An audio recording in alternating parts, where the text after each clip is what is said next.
You know, Ann, it's late winter. We're still have this cloudy weather. We're still getting these 30 and 40 degree nighttime temperatures. Spring hasn't quite sprung, but we are ready to plant. Absolutely. So in this lovely dedicated herb house, what can I plant right now? Well, just standing here, Beverly, and looking around, I don't see anything that you couldn't plant right now, because as we progress through this month and forward, all of these things that you and I are looking at from where we're standing, they're all perennial herbs. They have a wide temperature range that they will accept. Right. And I've had herbs in the greenhouse freeze solid in their little pots. Right. And just keep on growing. So they're very tough as to any cold we might get, even now. So I think the early spring months are really advantageous time. Well, there's less environmental pressure to get things in the ground now, because we don't have that intense heat and sun. Right. We're getting rain. I think it's a perfect time to plant herbs. The only exception is basil. Right. And that just can't handle what we call late winter, early spring. Right, because we can get 2 or 3 seasons in one day. That's right. Okay. But we have plenty we are spoiled for choice. Yes, we are. So we're just going to walk down this aisle, and I want you to kind of pick out a few of your favorites that you think would do exceptionally well in this crazy up and down weather we have right now. Well, so how about the chives? And the chives right now may be a little bit slower than they would be if the temperature were higher, but they will go ahead growing roots and getting settled in, and they'll be ready to use. And remember to cut your chives from down here rather than giving the whole plant a haircut. Very good tip. And then they can carry on growing at maximum energy level. Perfect. And parsley. It's beautiful. It's just gorgeous. It really is, until it just gets too hot. And the thing that happens is the heat doesn't kill it. It goes to seed. It's so encouraged to, live strong and prosper.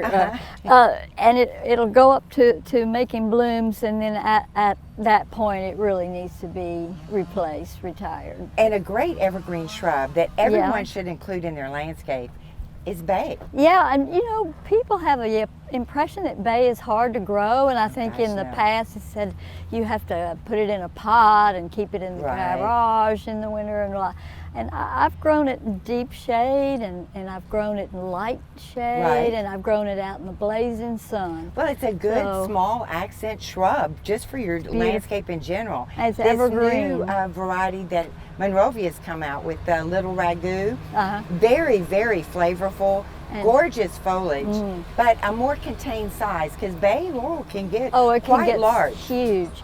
And it's hard to move it. My husband and I discovered that. We had to get the tractor out to move one out of a pot it was in. It was very happy in a pot. Wow. Yeah. So how about sorrel? That's one that, people walk by and not sure what it is, not sure what to do with it, but it's a gorgeous plant. And it is very pretty. I've had sorrel fill a pot completely, and it's a wonderful accent planting to have nearby. It likes to, and that particular one was out on a kind of a deck that was on the second floor in a lot of sun, and it was very happy there. Well, these young tender leaves have a citrus overtone to them. Very good in salads, sandwiches, and you mentioned even soups. There's a classic French soup made with sorrel. So again, more parsley. Now we've got the triple curled parsley, so you like that bright ruffled look, but then you've got the Italian parsley. What would be one advantage of one over the other? I think the Italian parsley has more and better flavor for the kitchen use, and I really like I cut mine down like this with scissors to bring it in to use in the house in a salad or in soup or anything, and I use the stems as well. I chop them all up and use them as well.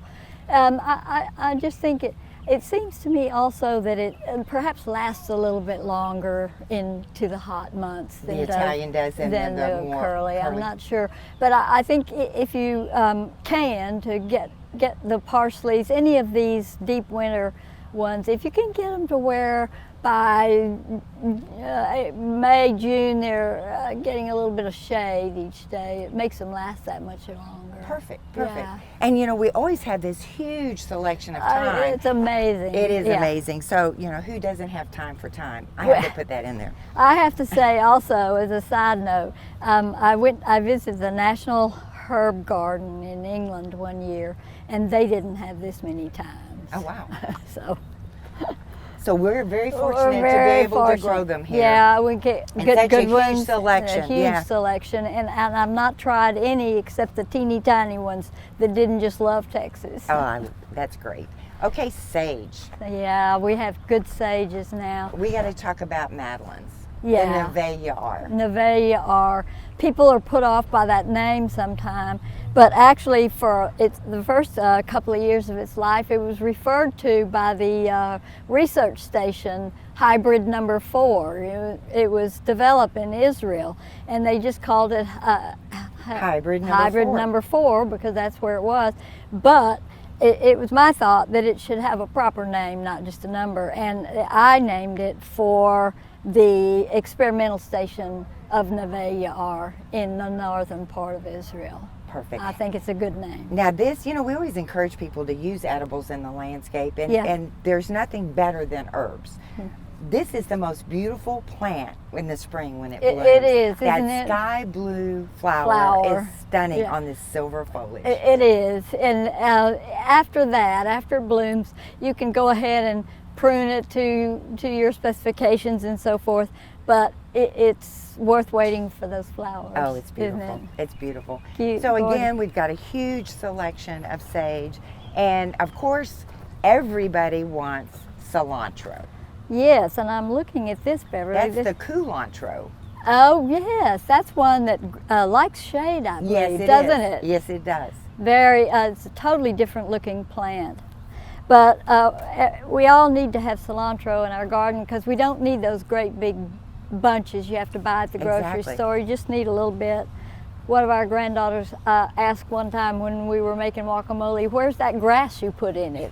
And she was referring to the cilantro that we chopped up and put in the guacamole. So don't you feel like it's quite the same as parsley? Yes, it is. And the length of its season, if you can put it where it gets a little shade and we have a cool, elongated spring, you're going to carry it through quite a while. Yeah. But don't try to plant it in June. No, it doesn't work to plant it late. Perfect. So, I love fennel.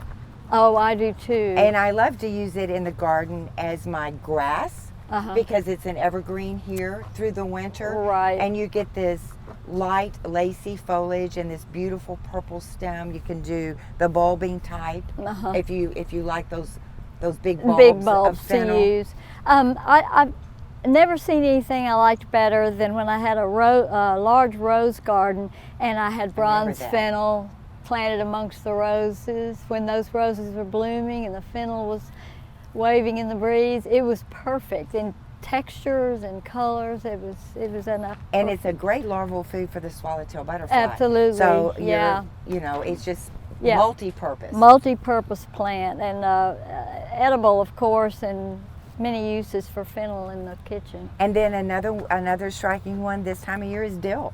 Yes.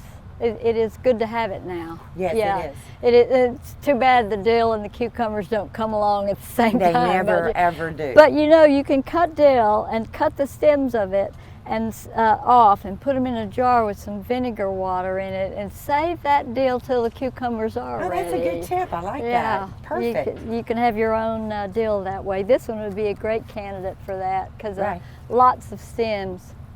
Perfect. And there's all kinds of flavor on down in the stems as well. Well, thank you, Ann. My think pleasure. It's time to plant. I do too, every day.